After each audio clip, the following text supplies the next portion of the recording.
How is it going, everyone? We're on a Wednesday. It's weird. Very weird. It's weird for you. It's weird for me. But if you guys didn't notice that the newest episode this week was slightly shorter, that's because we have a mentality here at Grass Doesn't Exist where we believe in constant improvement. Yes. And one of those things is that we're improving how we view League of Legends esports. Mm-hmm. And one of the big ways is we've been looking at more international games. And we've started to notice that we've either had to cut things short that we wanted to talk about or not fully get into depth of certain games, matches, play styles with all of these different regions. And so we've decided to split it up to where you'll have mostly LCS talk or big news, like really big news, on Monday mornings. Mm-hmm. And then you'll have international talk where we go around the world and just kind of give small impressions or what we're starting to see or learn even. Like explore the world of League of Legends. Yeah, Iron Analysts are going international. Going international. We're going to have a Chinese channel, a Espanol channel. Wait, do we have to learn these individual languages? Yes. Or can we be like Mr. Beast and eventually once we get that, we can just pay voice actors from that world? Pay Spider-Man. Yeah. Nah, I don't want Spider-Man. You can have Spider-Man voice you. I want, the voice actor for Eren Yeager on Attack on Titan for Japanese. Ooh, if we're doing Japanese, that's going to be hard. Or the guy that voiced the Joker. The anime Joker. Yeah, I want that. Fire Force. I want that guy. Oh. I want that guy. His voice turns me on, bro. For the Korean, I want the big buff guy. Big buff guy? Yeah, he was in Gangster Cop Killer. I want a K-pop girl. You want a K-pop? So we're just gonna have like a big buff gangster in a. Oh, I love you so long. But yeah, no, we're going international, and we're gonna start off with the LEC. So right now, they take like a small little break in between their regular season and their group stage. Mm-hmm. We've discovered some things about them recently, and that's XL is just really bad. Poor XL. I think today they released a video. I haven't watched it yet, but it's basically gonna be an explanation as to why they got 10th place 2 times in a row. Because not even Fnatic got that. Fnatic made it playoffs in the second go. Yeah, I think they clinched like 6th place, I believe, or something like that. But dude, they were down in the dumps. They were at 4. They were at, I think, 0-4, right? They were 0-4 starting. Yeah. And now, they managed to even it up a bit. Yeah, and then you have, but in my opinion, 3 teams that just out of like, when I think of them, I don't think I've ever really heard them in the sentence of great teams in Europe. That being BDS, Astralis. I've only heard Astralis being good in CSGO. No, they were really, really bad last year. And SK Gaming, never heard of them until like this year. Like I'm pretty sure they were there last year, but they were so irrelevant that I just did not care. It's like it's crazy. It just the script has flipped. Team BDS number 1, Astralis second. I'm very surprised by Astralis, especially because I think they only got like 1 or 2 wins in a regular season, not like one of their unique short seasons with the spring and winter. Yeah. No, a full long season with 20 something games. They've only got 2 wins. Wow. But now all of a sudden they only dropped 3 games and are top 3 in a regular season. Out of nowhere. Yeah, and also like because I started paying attention this year to the LEC. Their first one is at winter. I think is what they call it. Winter season. Yeah, winter season. Top 2 dogs, Vitality and G2. Yeah, absolutely. Hands down, I agree. BDS Astralis top 2 this week. What the hell? What alternate reality is this? Good for them though. Like good for them. Adam was in the spotlight, then was in the shadows after all this controversy and everything like that. And now he's in the spotlight again, just shitting on every top player. But for a better reason. For a better reason, yes. There's 2 forms of spotlight.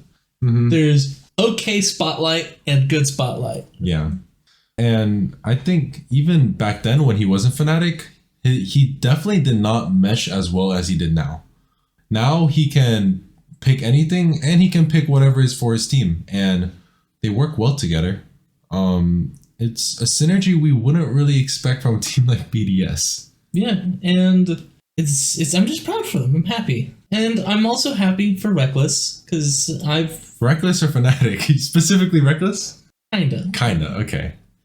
But it's the fact that they dropped Wonder and Rux. I don't know if they fully dropped Rux. Yeah. But they put in 2 people in there, and let's just say those first 4 games were really bad, where Fnatic's top laner, the new one, Oscarin, out of like the first 3 games, he was only able to get a kill in the 3rd game. Oh god, yeah.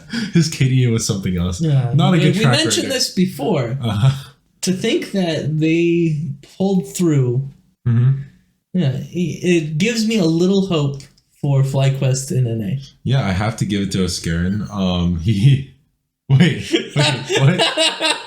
Yeah, if this team can go from 0 to 4, maybe FlyQuest can eventually beat Cloud9. Oh my god. Okay, we're trying to talk about international here. Yeah. Oscarin, he was not looking good, but I have to give it to him because now he's sort of looking like an MVP top laner. I have to say, he was looking meh. I can't say he's as good as Photon and Adam, but he definitely pulled through. That's for sure. And then I learned something recently about G2. What is that?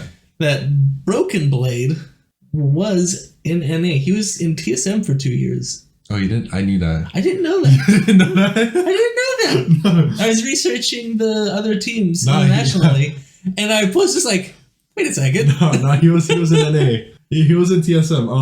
Why did people think he's good then? Because TSM was like the number 1 seed when he was in the team. But it's still NA. And from what I've learned about doing all my research on these international teams, we are always the bottom. Do you know what's really funny? What? I feel like G2's that one team that actually takes NA. Okay, I don't know. I don't think Broken Blade's from NA, but like G2 took Broken Blade from an NA team, right? Yeah. It's like Broken Blade started out in Europe, but in like the minor regions. Yeah. Then went to NA for TSM, and that was his first major team. No, he went to SK right after, and SK pooped the bed, and then he went to G2. Oh, okay. But the thing that's funny is because, the G2 took like an NA Broken Blade and NA Hotshot, and then G2, in their Valor team, they also took like Shazam and Dapper, who were like big NA, Hotshots in the Valor team. So I just found a funny connection between the two. That's fair. Yeah, they're taking the NA players, which is ironic because usually NA is the one that takes the Europe players. Yeah. Really, the only thing we're good at is first-person shooters here in America. Thumbs up. thumbs up to the United States. And then the big powerhouse, the LCK. Is that because you have a little Korean in you? Yeah, I'm a little T1 fanboy. You know what? So am I. I'll be honest. I love Korea. Yeah, you weren't that big of a T1 fanboy before, right? But like, what makes you a bigger fan of them now? So last year, I hated them because they were a cookie cutter team. Everyone was playing like them.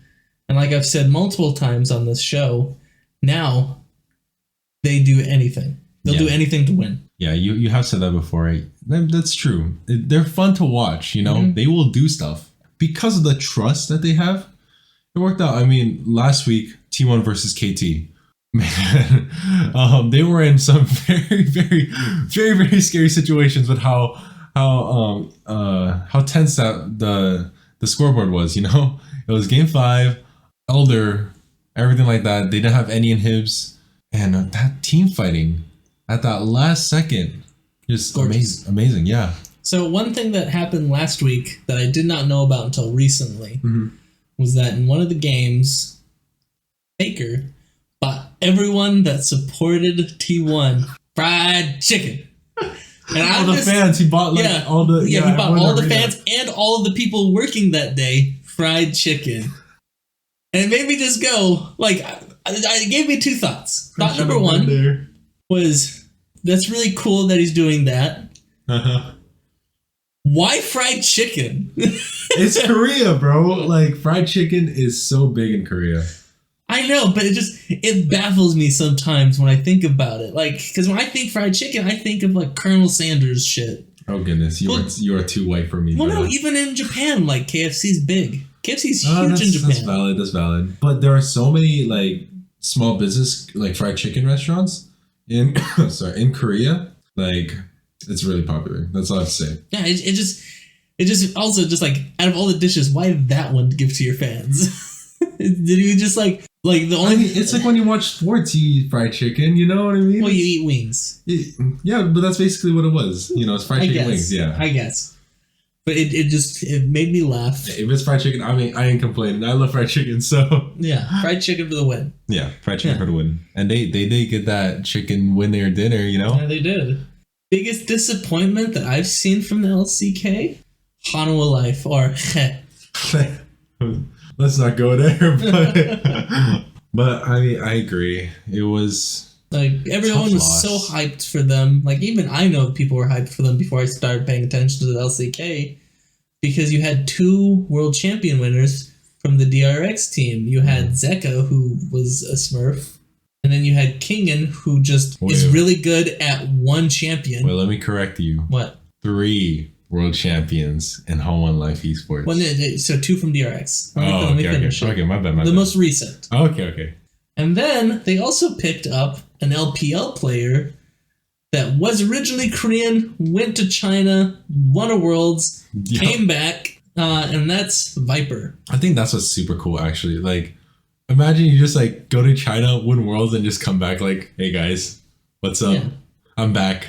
And Giga Chad. The team's bad. The team's not necessarily bad in general. They've got good players. They're really good individual players, but for some reason in playoffs, the only one that was doing good was Viper.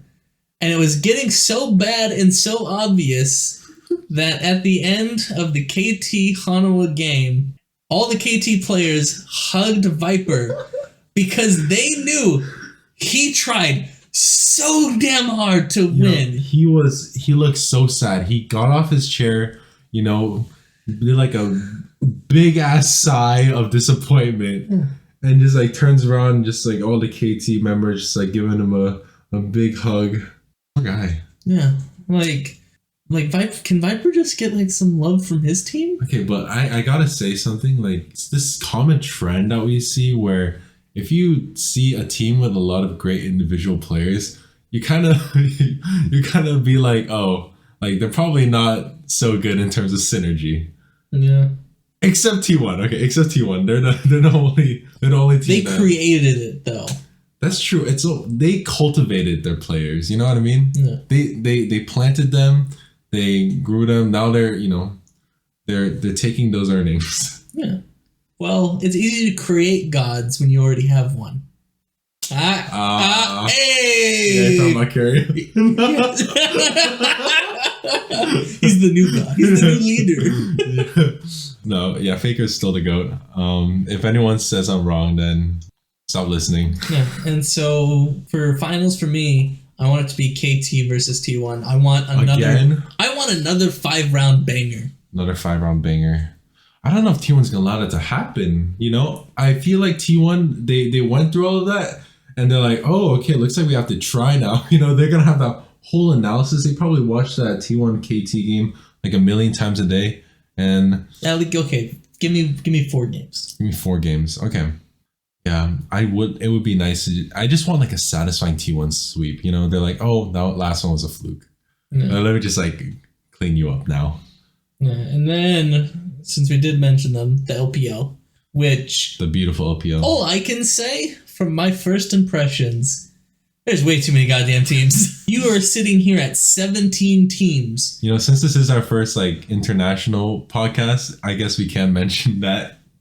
They have 17 teams. There's more teams than are on my fingers. Well, if you see that there's a team on 16th place that says anyone's a legend, so anyone thinks they're a legend, they can have 17 teams. I guess.